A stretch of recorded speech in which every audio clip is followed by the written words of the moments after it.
नमस्कार मित्रांनो, स्वागत आहे तुमचं आमच्या चॅनल वेदविधी वास्तूवर।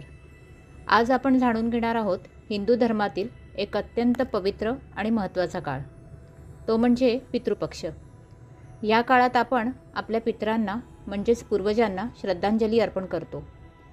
पितृपक्ष म्हणजे काय, त्याचे नियम, विधी आणि शास्त्रांमधील महत्त्व काय आहे हे सविस्तर आज आपण जाणून घेणार आहोत। पितृपक्ष, ज्याला श्राद्ध पक्ष असेही म्हटले जाते, हा भाद्रपद महिन्याच्या पौर्णिमेनंतर सुरू होतो आणि अमावस्येपर्यंत चालतो। यावर्षी पितृपक्षाची सुरुवात 7 सप्टेंबरला आहे, जो पौर्णिमा तिथीच्या श्राद्धा दिवशी आहे आणि या दिवशी एक चंद्रग्रहण म्हणजेच लुनर एक्लिप्स घडत आहे। अशा प्रकारची घटना अत्यंत दुर्मिळ असते आणि धार्मिकदृष्ट्या तिची आध्यात्मिक ऊर्जा खूप तीव्र होते। पितृपक्ष संपायला येणारा दिवस म्हणजे 21 सप्टेंबर, जो सर्वपित्री अमावस्या म्हणून ओळखला जातो। हा दिवस 15 दिवसीय पितृपक्षाचा अंत आणि विशेष शक्तिशाली धार्मिक महत्त्व असलेला दिवस आहे। असा योग 100 वर्षातून एकदा जुळून येतो। या दिवशी सूर्यग्रहण घडणार आहे, पण पूर्ण नाही। हे एक आंशिक सूर्यग्रहण म्हणजेच पार्शियल सोलार एक्लिप्स असेल। हे ग्रहण भारतामध्ये दिसणार नाही। हे मुख्यतः पूर्व ऑस्ट्रेलिया, न्यूझीलंड, अंटार्क्टिका तसेच दक्षिण पॅसिफिक महासागरातील प्रदेशात दिसणार आहे।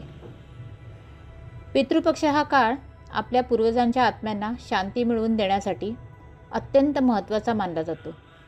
असे मानले जाते की या काळात आपले पितर पृथ्वीवर येतात आणि आपण त्यांच्या आत्म्यांना अन्न व पाण्याच्या रूपाने तर्पण देतो।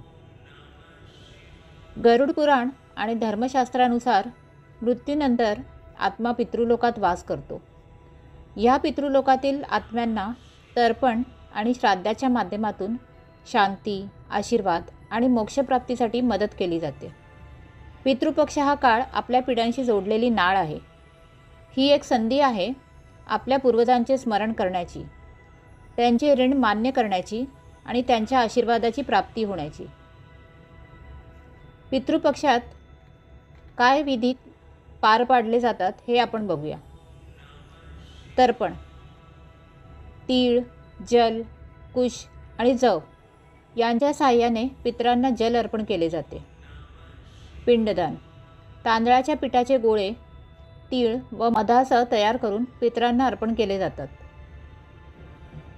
श्राद्धविधी: ब्राह्मणांना जेवण, दक्षिणा व वस्त्रदान केले जाते। दानधर्म आणि पशुखाद्य: कावळ्यांना, गाईला, कुत्र्यांना अन्न देणे शुभ मानले जाते, कारण ते पितरांचे प्रतीक समजले जातात।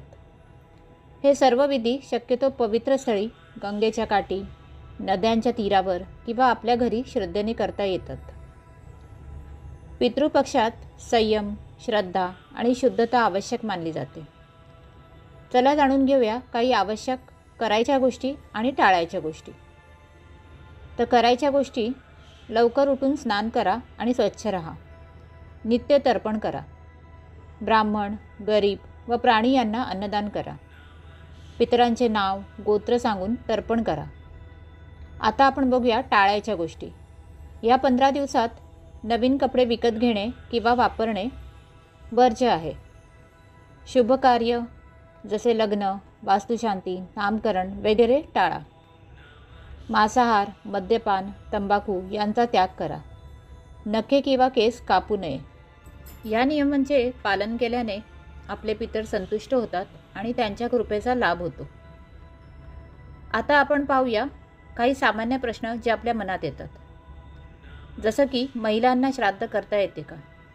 हो, पारंपरिकरित्या पुरुष करत असले तरी आता अनेक ठिकाणी महिलाही श्रद्धेने श्राद्ध करत आहेत।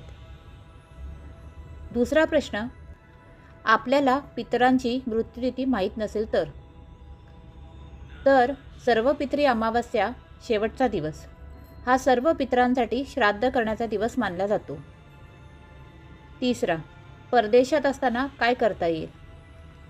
परदेशात असलात तर आपण ऑनलाईन पद्धतीने पुजारीमार्फत श्राद्ध करू शकता किंवा घरच्या घरी साधा तर्पण विधीसुद्धा करू शकता। महत्त्वाची गोष्ट म्हणजे विधीपेक्षा आपल्या भावना आणि श्रद्धा अधिक महत्त्वाची आहे। पितृपक्ष हा भयाचा नाही तर कृतज्ञतेचा काळ आहे. आपले पूर्वज आपल्यासाठी अनेक संघर्ष करत गेले आणि त्यांच्या आशीर्वादामुळे आपण आज येथे आहोत. म्हणूनच दरवर्षी हा काळ आपण भक्तिभावाने करावा. तर्पण, श्राद्ध आणि दानधर्म करून आपल्या पितरांना शांती द्यावी. तुम्हाला हा व्हिडिओ आवडला असेल तर लाईक करा, शेअर करा आणि सबस्क्राईब करायला विसरू नका. पुन्हा भेटूया अशाच नव्या विषयासह. ओम शांती.